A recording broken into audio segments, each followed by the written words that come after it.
2/3 সংখ্যাগরিষ্ঠতা পেয়ে আগামী মঙ্গলবার শপথ নিতে যাচ্ছে বিএনপি নেতৃত্বাধীন নতুন সরকার। সেই সরকারের মন্ত্রিসভার আকার কম বেশি 30 সদস্যের মধ্যে সীমাবদ্ধ থাকছে।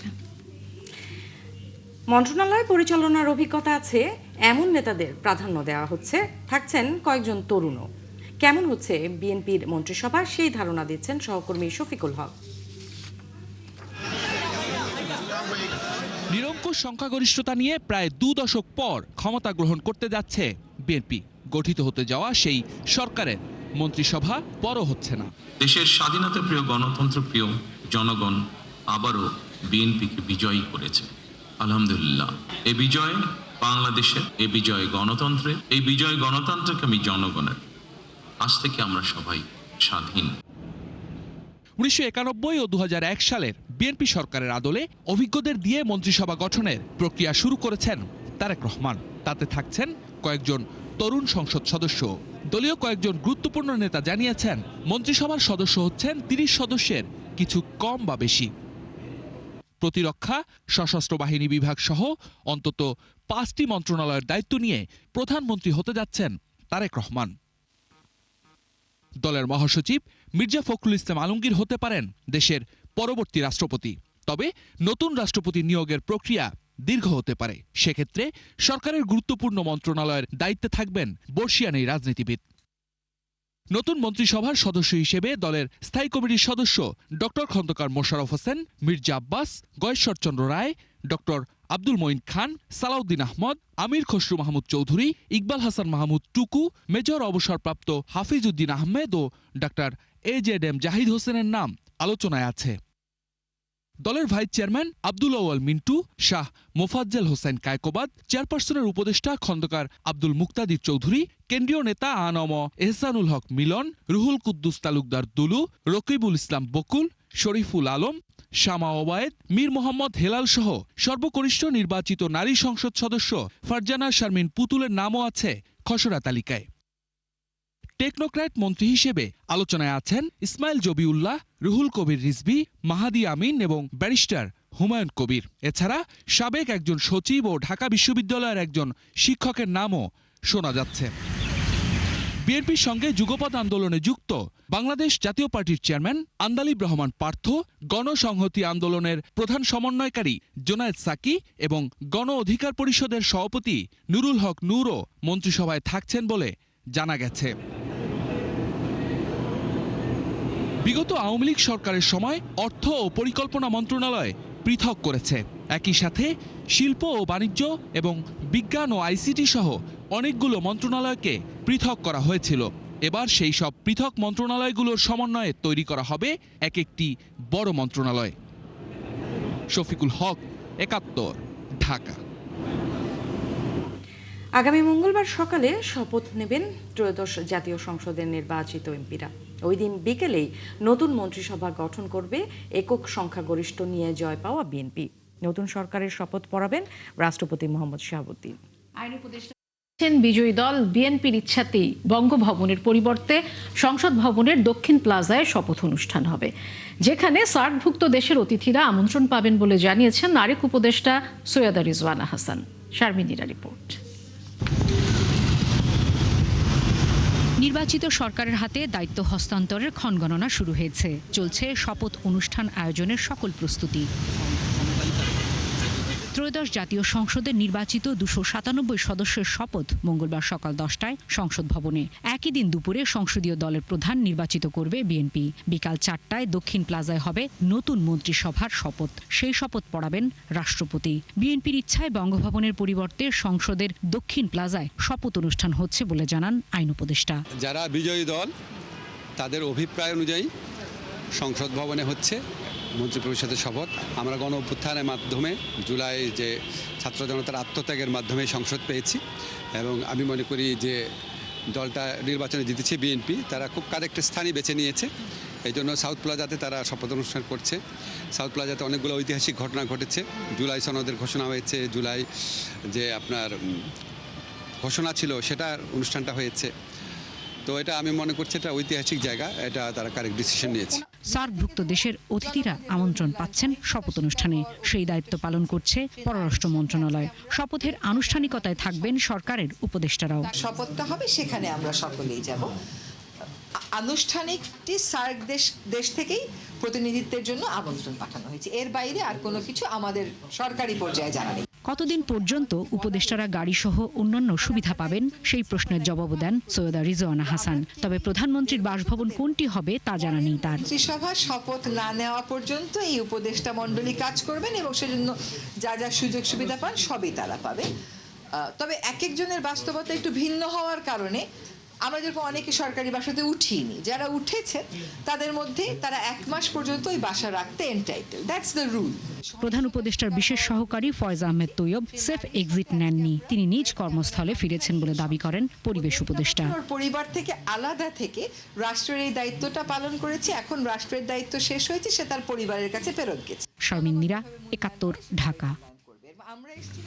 বাংলাদেশে নবনির্বাচিত সংসদ সদস্য ও মন্ত্রিসভার শপথ অনুষ্ঠানে যোগ দিতে ঢাকায় আসছেন ভারতীয় প্রতিনিধি দল। এতে দেশটির প্রতিনিধিত্ব করবেন পার্লামেন্টের স্পিকার ওম বিড়লা ও পররাষ্ট্র সচিব বিক্রম মিশ্রি।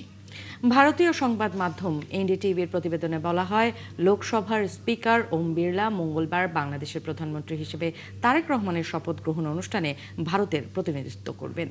অনুষ্ঠানে ভারতের প্রধানমন্ত্রী নরেন্দ্র মোদীকে আমন্ত্রণ জানানো হয়েছিল, তবে মুম্বাইয়ে পূর্ব নির্ধারিত কর্মসূচি থাকায় তিনি উপস্থিত থাকতে পারছেন না।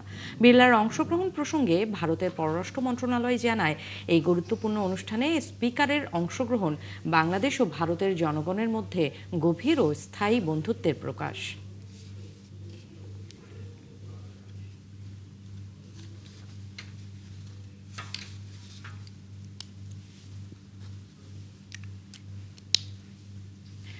সংসদ সদস্য হিসেবে শপথ নিলেও রাজপথে সক্রিয় থাকার ঘোষণা দিয়েছে জামাতে ইসলামী।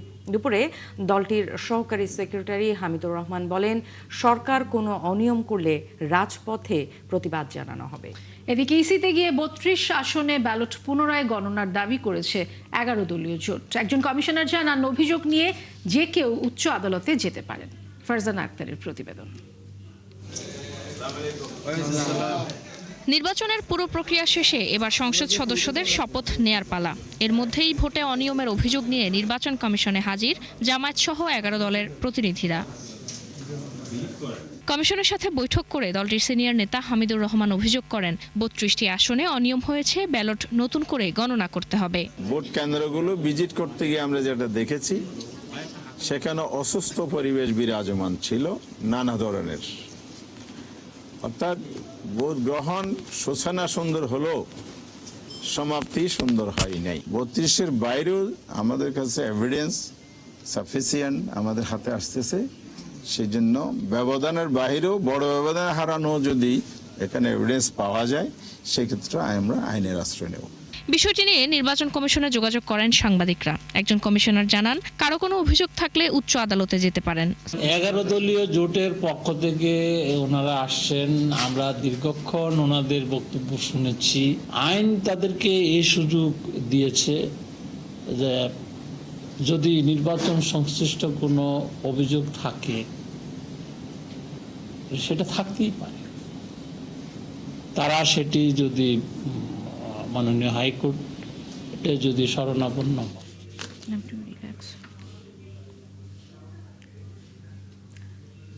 দর্শক, আমরা দেখতে পাচ্ছি তারেক রহমান জামাতের আমির শফিকুর রহমানের বাসায় চলে এসছেন। আমরা সেই ছবি দেখতে পাচ্ছি। সকল রকম প্রস্তুতি দেখা যাচ্ছে।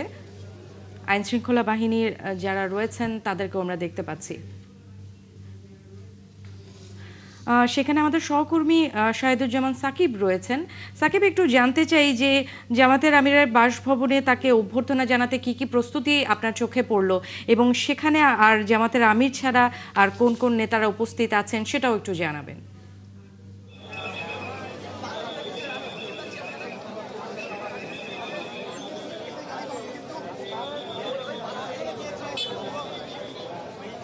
ইতিমধ্যেই কিন্তু বিএনপি চেয়ারম্যান তারেক রহমান জামায়াতের আমিরের বসুন্ধরার বাসায় প্রবেশ করেছেন। আমরা সেটি নিশ্চয়ই দেখাবার চেষ্টা করেছি।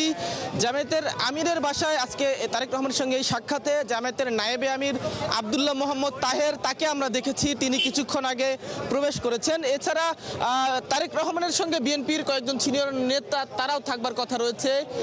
আমরা হয়তো সেটি পরবর্তীতে জানতে পারবো কারা কারা আসলে এই সাক্ষাতে উপস্থিত থাকবেন।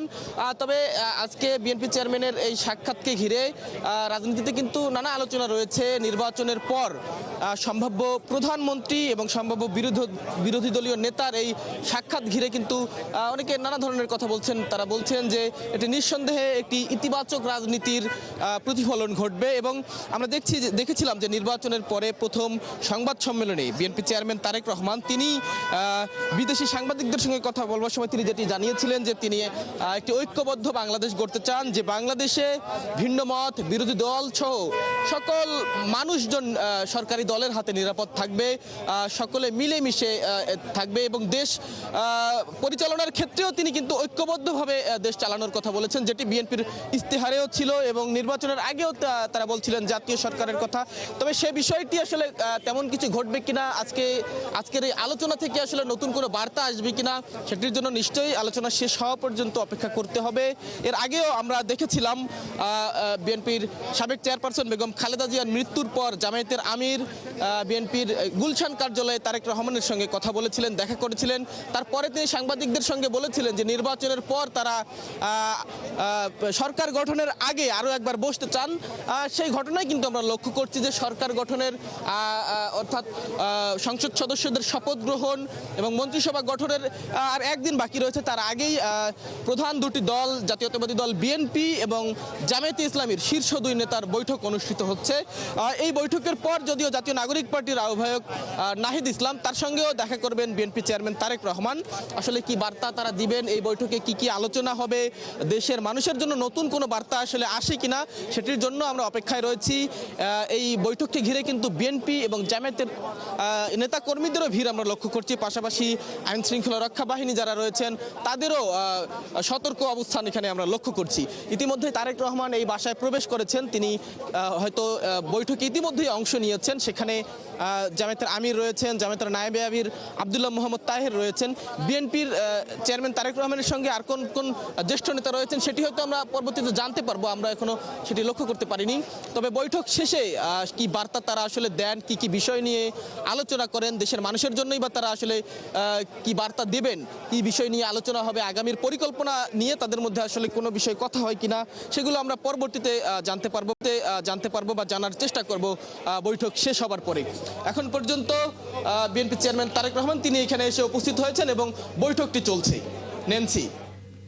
সাকিব, আপনাকে ধন্যবাদ। দর্শক, সাকিব শাহেদুজ্জামান সাকিব আমাদেরকে জানাচ্ছিলেন জামায়াতের আমির শফিকুর রহমানের বাসায় ইতিমধ্যে তারেক রহমান গিয়েছেন, সেই খবরাখবর তিনি আমাদেরকে জানাচ্ছিলেন এবং সেখানে ভেতরে বৈঠকের পরে পরবর্তীতে আসলে কি হয় সেটা নিশ্চয়ই আপনাদেরকে জানানোর চেষ্টা করব। দর্শক, জামায়াতের আমির শফিকুর রহমানের সাথে সাক্ষাতের পর বিএনপি চেয়ারম্যান তারেক রহমানের এনসিপির আহ্বায়ক ও নবনির্বাচিত এমপি নাহিদ ইসলামের বাসায় যাওয়ার কথা রয়েছে।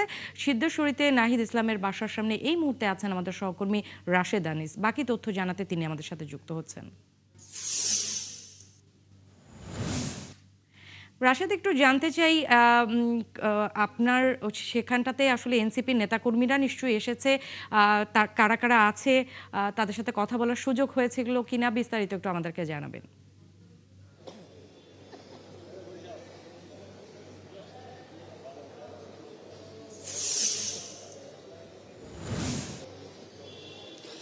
ন্যান্সি, এখানে এনসিপি নেতাকর্মীরা নেই। মূলত নাহিদ ইসলাম এতক্ষণ ছিলেন বেড়াইতে, তার যে বাসা রয়েছে যদি বলা যায় যে বাড্ডা, সেখানে কিন্তু তিনি ছিলেন এবং সেখানে তিনি সাংগঠনিক কিছু মিটিংয়ে অংশ নিয়েছেন এবং সন্ধ্যা 6টার দিকে নাহিদ ইসলাম কিন্তু তার এই বাসায় এসেছেন এবং আমরা এখন যেখানে দাঁড়িয়ে রয়েছি সেটা কিন্তু নাহিদ ইসলামের যে সার্কিট হাউস রোড অর্থাৎ বেলি রোডের পাশে, সেখানে কিন্তু নাহিদ ইসলামের বাসার সামনে কিন্তু আমরা আছি। মূলত এই জায়গাটির ঠিক 6 তলায় বিএনপি চেয়ারম্যান তারেক রহমানের সাথে নাহিদ ইসলামের বৈঠক হবে। এ যেন এক সম্প্রীতির বন্ধন সেটি বলা যায়। আপনি জানেন যে আগামীকাল শপথ গ্রহণ অনুষ্ঠিত হবে সকালবেলা সংসদ সদস্যদের, এবং তারপর মুহূর্তে কিন্তু বিকেলে মন্ত্রিসভার যে শপথ গ্রহণ অনুষ্ঠিত হবে তার আগে যে দলীয় প্রধানরা রয়েছে, এনসিপির আহ্বায়ক নাহিদ ইসলাম এবং ডক্টর শফিকুর রহমান যিনি জামাতের আমির, তাদের সাথে কিন্তু নাহিদ ইসলাম সাক্ষাৎ করছেন। ইতোমধ্যে কিন্তু জামাত ইসলামের আমির ডক্টর শফিকুর রহমানের সাথে কিন্তু সাক্ষাৎ এবং বৈঠকটি শুরু হয়ে গেছে। তিনি ইতোমধ্যে পৌঁছে গেছেন। রাত 8টায় কিন্তু এখানে সময় দেওয়া হয়েছে এবং রাত 8টার দিকে বিএনপি চেয়ারম্যান তারেক রহমান তিনি কিন্তু এখানে আসবেন এবং নাহিদ ইসলামের সাথে বৈঠকে বসবেন। আমরা অল্প কিছুক্ষণ আগে নাহিদ ইসলামের সাথে কথা বলেছি। তিনি বলেছেন যে তিনি তার 6 তলায় তারা বৈঠকে বসবেন এবং নানাবিধ বিষয়ে কথা হবেন, এবং তিনিও কিন্তু বিষয়টিকে খুবই অ্যাপ্রিসিয়েট করছেন। তিনি বলছেন যে এই যে একত্রে বসা সেটি আসলে কি হবে সেটা তিনি এখনো বলতে পারছেন না, এবং বসার পর তারপর এইখানে আমি ঠিক যেখানে দাঁড়িয়ে রয়েছি সেখানে একটি ব্রিফিং হবে। আরেকটি বিষয় যদি একটু বলে রাখি, যদি হচ্ছিল 11 দলীয় ঐক্য জোটের কথা বলি, 11 দলীয় ঐক্য জোট কিন্তু সর্বমোট প্রায় 43% ভোট কিন্তু পেয়েছে, যেখানে জামাত পেয়েছে 31.76% এবং বিএনপির কথা যদি বলি তারাও কিন্তু পেয়েছে প্রায় 50% ভোট। তৃতীয় দল হিসেবে যিনি সবচেয়ে বেশি ভোট পেয়েছে 30টি আসনে এনসিপি জামাতের সাথে 11 দলীয় নির্বাচনী ঐক্যে অংশ নিয়েছিল, তারা কিন্তু 6টি আসন পেয়েছে এবং এই 30টি আসনের মাঝে কিন্তু তারা 3.05% ভোট পেয়েছেন। ইসলামী আন্দোলন ছিল, ইসলামী আন্দোলনের কথা যদি বলি তারা কিন্তু 200-250 অধিক যে আসন সেখানে তাদের প্রার্থী দিয়েছিলেন, কিন্তু তারা কিন্তু পেয়েছেন 2.7% ভোট। মূলত আজকে যেই বৈঠকটি অনুষ্ঠিত হচ্ছে সেই বৈঠকটি আগামীকাল যখন হলো শপথ গ্রহণ অনুষ্ঠান অনুষ্ঠিত হবে এবং তারপর যখন নির্বাচিত সরকার প্রায় 1.5 বছর পর যে নির্বাচিত সরকার দেশের মানুষ পাচ্ছেন সেই বিষয়টি নিয়ে আলোচনা। রাশেদ, আপনাকে ধন্যবাদ। দর্শক, রাশেদ আনিস আমাদেরকে জানাচ্ছিলেন যে এনসিপির আহ্বায়ক নাহিদ ইসলামের বাসায় কিছুক্ষণের মধ্যে, হয়তো কিছুক্ষণ পর বিএনপি চেয়ারম্যান তারেক রহমান আসবেন, তখন হয়তো আপনাদেরকে সেই আপডেট জানাতে পারবো। 18 ফেব্রুয়ারি থেকে পুরো রমজান মাস মাধ্যমিক বিদ্যালয় বন্ধ রাখার নির্দেশ দিয়েছেন হাইকোর্ট। রমজানের ছুটি সংক্রান্ত এক রিটের শুনানি শেষে বিচারপতি ফাহমিদা কাদের ও বিচারপতি আসিফ হাসানের বেঞ্চ আজ এই আদেশ দেন। তবে পূর্ব নির্ধারিত পরীক্ষা থাকলে সেগুলো নেওয়া যাবে বলে জানিয়েছে আদালত। একই সাথে মাদ্রাসাগুলোতে 15 ফেব্রুয়ারি থেকে ছুটি দেওয়া হলেও মাধ্যমিক বিদ্যালয়গুলোকে 8 মার্চ থেকে ছুটি দিয়ে বৈষম্য করা কোনো অসাংবিধানিক নয়। তা কেন অসাংবিধানিক নয় তা জানতে চেয়ে রুল জারি করেছে উচ্চ আদালত। রিটকারী আইনজীবী ইলিয়াস আলী মণ্ডল জানান, হাইকোর্টের এই আদেশ কেবল নিম্ন মাধ্যমিক ও মাধ্যমিক বিদ্যালয়ের জন্য প্রযোজ্য।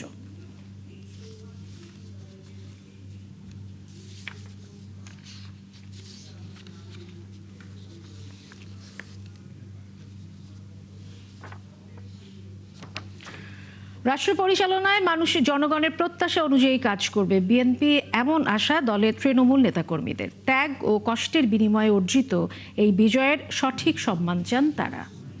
আর কেন্দ্রীয় নেতাদের আশা, এমপিরা শপথ নিলে নির্বাচন পরবর্তী আইন শৃঙ্খলা পরিস্থিতির উন্নতি হবে। একই ব্যক্তি সরকার প্রধান ও দলীয় প্রধানের বিষয়েও সিদ্ধান্ত শপথের আগেই হবে। বিস্তারিত জানাচ্ছেন মাহিলা ইসলাম।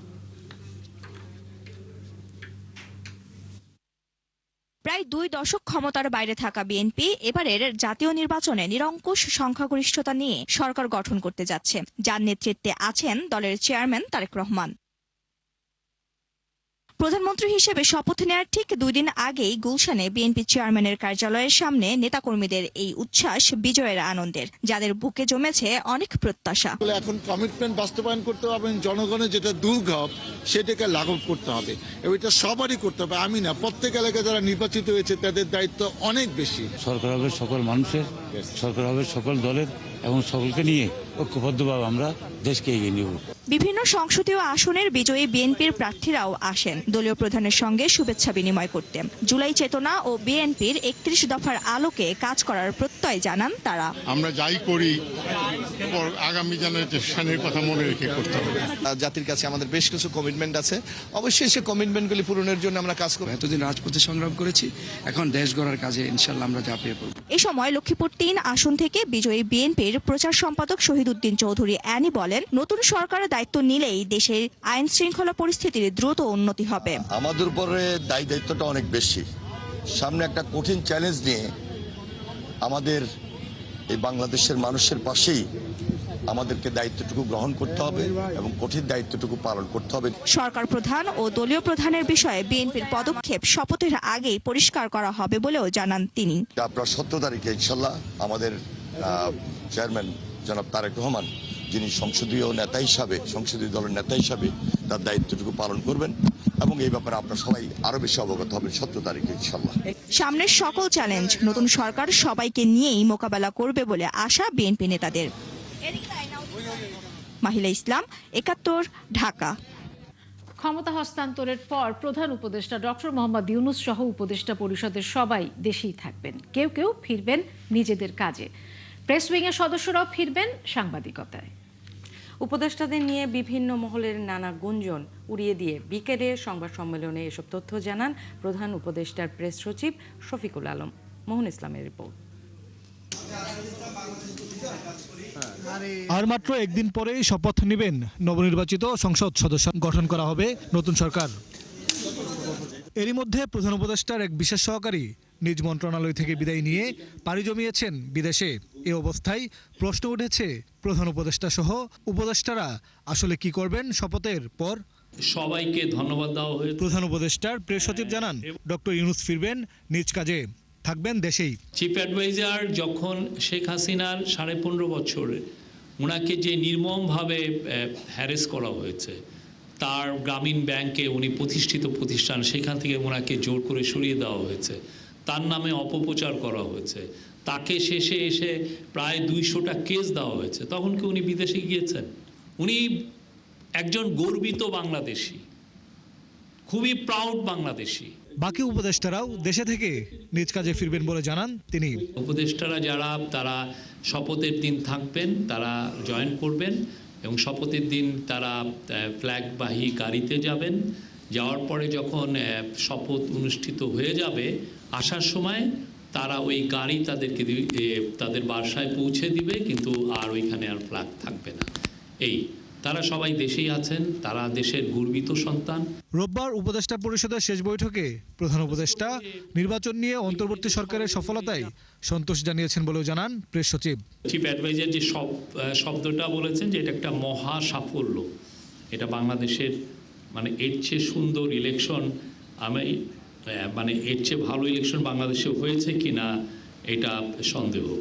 নির্বাচনের পর 4টি হত্যাকাণ্ডের মধ্যে কেবল একটি ভোটের সাথে সম্পর্কিত বলে দাবি করেন শফিকুল আলম।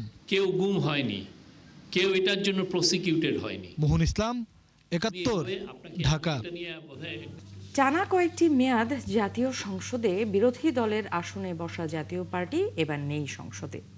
আওয়ামী লীগ আমলে গৃহপালিত বিরোধী দলের স্বীকৃতি পাওয়া দলটি এবারের নির্বাচনে একটি আসনও পায়নি। এমনকি তাদের ঘাঁটি হিসেবে পরিচিত রংপুর বিভাগেও নেই কোনো জয়। কেন এমন ভরাডুবি? মাইনুল মারুফের প্রতিবেদনে বিস্তারিত। আমি আহ্বান জানাচ্ছি মাননীয় বিরোধী দলের নেতা জনাব গোলাম মোহাম্মদ কাদের। আওয়ামী লীগ সরকারের সময় তারা ছিল আনুষ্ঠানিক বিরোধী দল। এই পরিচয় একসময় জাতীয় রাজনীতিতে আলোচনায় টিকেছিল জাতীয় পার্টি, কিন্তু মাঠের রাজনীতি কিংবা জোরালো সরকার বিরোধী ভূমিকায় তাদের কখনোই দেখা যায়নি। জাতির জনক বঙ্গবন্ধু শেখ মুজিবুর রহমান সাহেবকে পরিসংখ্যান অনুযায়ী 2008 সালে নবম সংসদ নির্বাচনে 27টি আসন, 2014 সালে দশম সংসদে 34টি, 2018 সালে একাদশ সংসদে 22টি, 2024-এ দ্বাদশ সংসদে 11টি আসন পায় জাতীয় পার্টি। এর মধ্যে 2008-এর নির্বাচনের পর বাকিগুলো আমি ও ডামি সহ রাতের নির্বাচন হিসেবে বিতর্কিত। তবে ফ্যাসিবাদী শাসনামল হিসেবে পরিচিত শেখ হাসিনার সরকার পতনের পর এবারের নির্বাচনে দেশের কোনো আসনেই জয় পায়নি দলটি। এমনকি রংপুর বিভাগ, যাকে দীর্ঘদিন জাতীয় পার্টির শক্ত ঘাঁটি বলা হতো, সেখানেও ভরাডুবি হয়েছে দলটির। বিশ্লেষকদের মতে ফ্যাসিবাদের সহযোগী রাজনীতির অভিযোগ দলটির ভাবমূর্তি সংকট তৈরি করেছে। বিরোধী দলের আসনে থেকেও কার্যকর ভূমিকা না রাখায় এবার ভোটারদের আস্থায় প্রভাব ফেলেছে। জাতীয় পার্টির এই কর্তৃত্ববাদ, প্রত্যক্ষ এবং পরোক্ষ কর্তৃত্ববাদ, একবার সে নিজে কর্তৃত্ববাদ প্রতিষ্ঠা করেছে, আরেকবার কর্তৃত্ববাদ ফ্যাসিবাদ প্রতিষ্ঠায় সহযোগিতা করেছে। 24 বছরের শাসন, এই 54 বছরে জাতীয় পার্টির কারণে আমরা কিন্তু ভুগেছি। 90 সালে গণঅভ্যুত্থান এবং গণঅভ্যুত্থান পরবর্তী সময়ে কিন্তু সে ক্ষমা পেয়েছে। সে ক্ষমাটা সে মনে রাখে নাই, সে আবার কর্তৃত্ববাদ ফ্যাসিবাদ প্রতিষ্ঠা করেছে। সুতরাং সে কিন্তু যদি জাতীয় পার্টি যদি ক্ষমাটা মনে রাখতো, তাহলে কিন্তু জাতীয় পার্টির এই জিনিসটা হতো না। নিজেদের আসন হিসেবে পরিচিত উত্তরাঞ্চলও কোথাও না জেতার পেছনে জাতীয় পার্টির জনগণের জন্য কাজ না করা ও ফ্যাসিবাদের দোসর পরিচিতি প্রধান কারণ বলে মনে করেন এই রাজনৈতিক বিশ্লেষক। উত্তরবঙ্গ তাদের মূল ঘাঁটি জাতীয় পার্টি, কিন্তু এই উত্তরবঙ্গের মানুষের আবেগ অনুভূতিকে ব্যবহার করে তারা বারে বারে ক্ষমতা এসছে, কিন্তু উত্তরবঙ্গের কোনো উন্নয়ন হয়নি, যে কারণে মানুষ আসলে তাকে উত্তরবঙ্গ থেকে প্রত্যাখ্যান করছে। কারণ এই মুহূর্তে রংপুর বিভাগ দারিদ্রতম বিভাগ, এই বিভাগের 8টি জেলার মধ্যে 5টি জেলা দারিদ্রতম। তার মানে আপনি বুঝতেই পাচ্ছেন যে প্রায় 42 বছর এই দলটি উত্তরবঙ্গের কোনো উন্নয়ন করেনি, কিন্তু বারবারই জিতেছে। ত্রয়োদশ জাতীয় সংসদ নির্বাচনে 196টি আসনে লাঙল প্রতীক নিয়ে নির্বাচনে অংশ নেয় জাতীয় পার্টি। মাইনুল মারুফ, 71, ঢাকা।